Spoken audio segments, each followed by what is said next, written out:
Olá, sétimo ano, tudo bem? Aqui é a professora Karina, essa é a nossa terceira aula da semana. E na aula de hoje nós vamos retomar e reforçar alguns pontos estudados ao longo da aula 1 e da aula 2.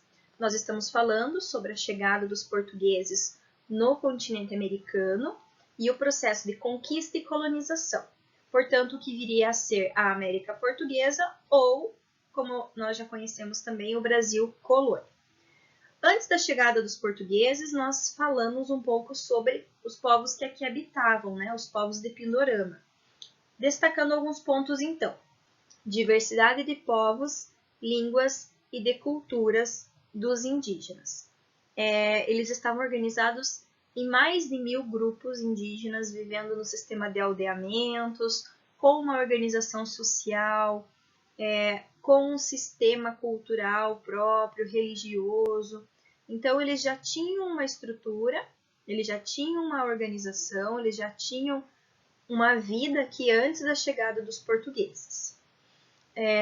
O contato entre portugueses e indígenas é bem importante, falarmos sobre esse momento. É o encontro de dois mundos, o velho mundo, na figura dos portugueses, e o novo mundo, na figura dos indígenas. Eles se encontram e há um choque inicial. Medo, o estranhamento, a curiosidade, toda a diferença na forma de ver o mundo, de se organizar, de se vestir, de se relacionar, de crer. Tudo isso foi um choque muito grande. E nesse choque, há a necessidade para o europeu de impor a sua cultura, porque na sua cabeça ela era melhor, ela era superior e, portanto, ele mesmo se via como um salvador para o indígena, que o europeu considerava, portanto, inferior, selvagem, pecador. Tá? Aqui não houve um respeito com a diferença, não houve alteridade, um respeito com o outro, na forma que o outro é, mas sim uma imposição cultural.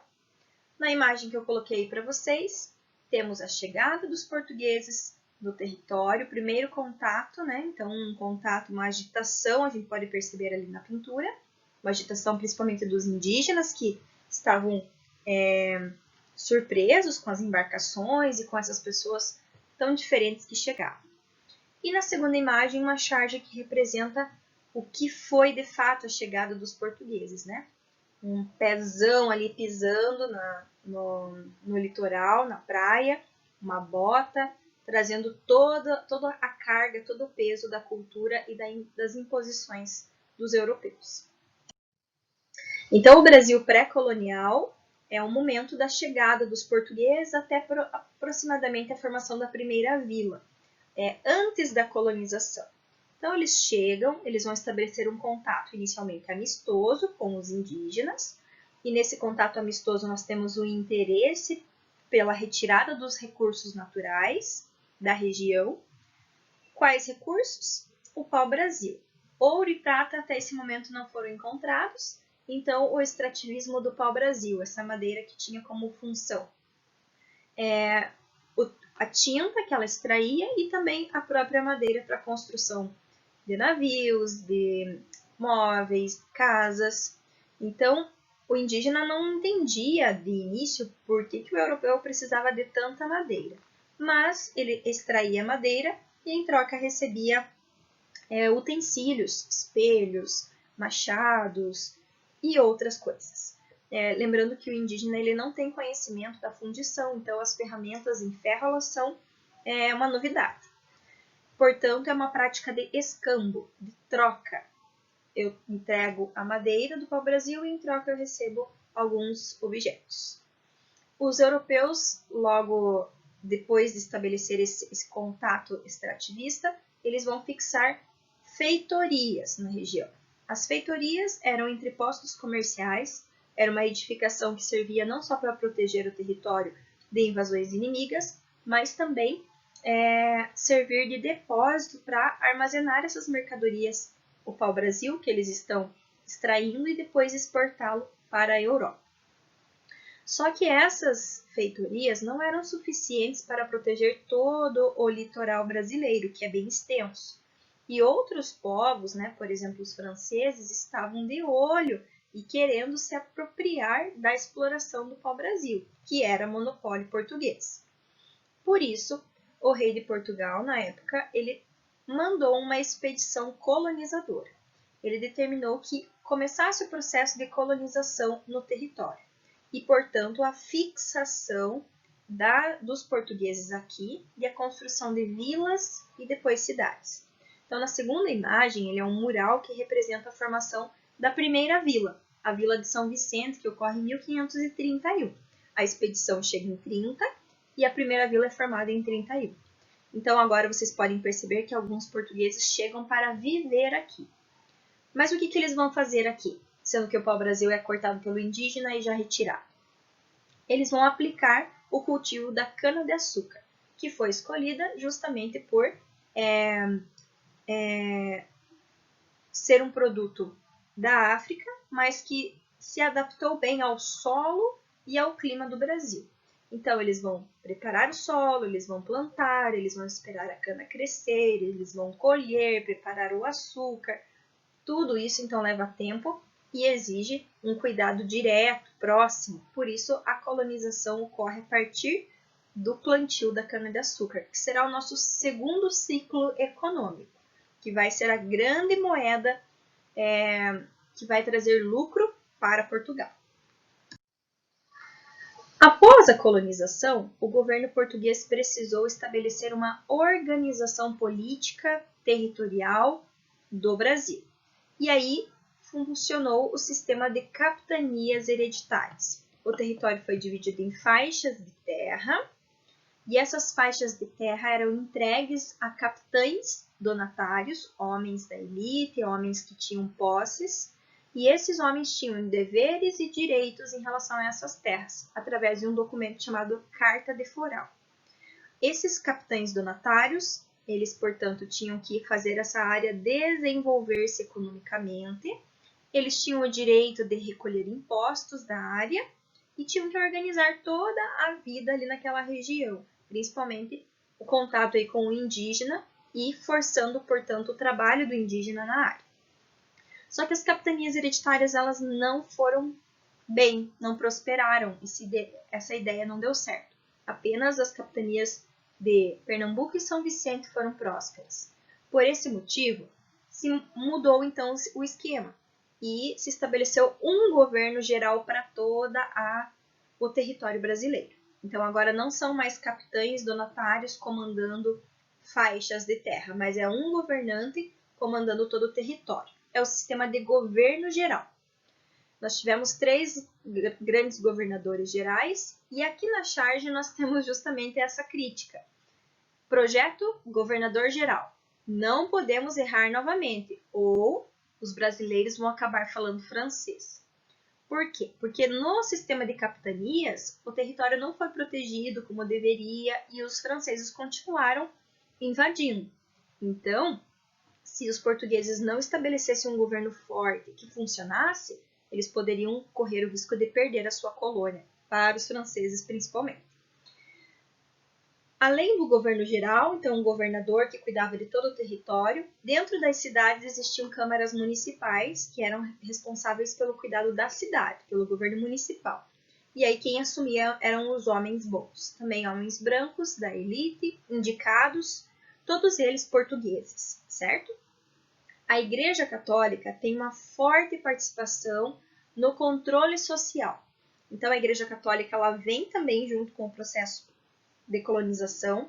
Nós temos a formação das primeiras igrejas, os jesuítas também vêm junto, né? A ordem dos jesuítas missionários com a intenção de catequizar, de aumentar o número de católicos, uma ordem que surge lá no contexto da Reforma Protestante.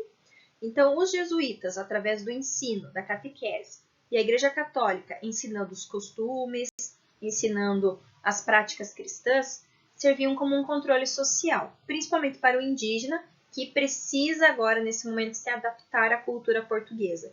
Ele é forçado a isso. Bem, pessoal, então na aula de hoje, nós retomamos alguns pontos principais. Brasil antes da chegada de Pedro Álvares Cabral e a organização dos indígenas que viviam aqui. Falamos sobre o termo, inclusive, indígena e não índio, ou ainda o termo ameríndio, para nos referir a essa diversidade cultural, para a riqueza que esse povo tinha e até hoje tem. Lembrando que o indígena ele faz parte do nosso presente e não apenas do nosso passado. Ele ainda está na nossa comunidade e continua numa luta constante pela sobrevivência, não só física, mas também da sua cultura. Falamos também sobre a chegada dos portugueses, que dá início então ao período pré-colonial. A partir da chegada e do extrativismo do pau-brasil, vão buscar se estabelecer na região e esse estabelecimento aqui dá início ao processo de colonização. Para intensificar esse processo, há o cultivo da cana-de-açúcar, segundo ciclo econômico importante. Estabelecidos aqui, eles vão organizar o território, inicialmente em capitanias hereditárias, mas como elas não prosperam, estabelece-se o governo geral, um governo único para todo o território brasileiro, comandado pelo rei de Portugal, né? Todas as determinações, as imposições vêm de lá, e os homens que estão aqui, os governadores gerais que são indicados pelo rei, devem seguir o modelo português de governo, de cultura, de política, de economia. E também para ajudar a organizar toda essa comunidade e impor que as pessoas sigam esse sistema, nós temos a Igreja Católica atuando em conjunto com o Estado e reforçando os princípios cristãos e culturais para essa sociedade. Como tarefinha para a aula de hoje, deixo aqui para vocês os exercícios número 1 e número 2 da página 149. Vamos acompanhar aqui no livro? Página 149, exercícios número 1 e número 2.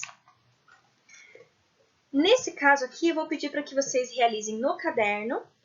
Não precisa copiar o enunciado, ele é um enunciado bem extenso, tá? Então, apenas identifique no seu caderno o número da página, o número das atividades e responda com dedicação. Não precisa copiar o enunciado porque eu quero que o tempo que você está fazendo a tarefa, você se dedique em elaborar uma boa resposta. Combinado? Então, número 1, nós temos trechos da carta de Pero Vaz de Caminha, que era o escrivão da expedição de Pedro Álvares Cabral, que está lá na página 141. Então, você retorna para 141, lê esses trechos e com base nos trechos, você vai responder a letra A, B, C e D aqui da página 149 do exercício número 1. E o número 2, temos mais um textinho escrito agora por Jean Delery, um francês que esteve no Brasil e expressou um pouco de como foi esse contato com os nativos aqui do território. Com base, então, na leitura desse texto, você vai responder também letra A, B, C e D. Vejam o que eu já comentei com vocês. A perspectiva do europeu em relação a esse processo. Temos pouquíssimos relatos indígenas, né, já que o indígena não deixou fontes escritas, de como foi para ele esse contato com o europeu. Então, nós vamos ter aqui uma visão eurocêntrica desse encontro, carregado do etnocentrismo, que é aquele julgamento da cultura do outro com base na minha própria cultura, certo? Então, tenham isso em mente na hora de resolver as atividades. E aí você também vai fazer o seguinte, retoma essa aula, vai dando um pause aí na tela e copia os slides desta aula no caderno. São apenas 3 slides, pessoal, para retomar os pontos principais que estudamos sobre o tema os portugueses na América Portuguesa ou o início do Brasil colônia. Certo, pessoal? Por hoje é só. Espero que essa aula tenha ajudado a retomar os pontos principais e nos vemos na semana que vem. Um beijo e obrigado por assistir.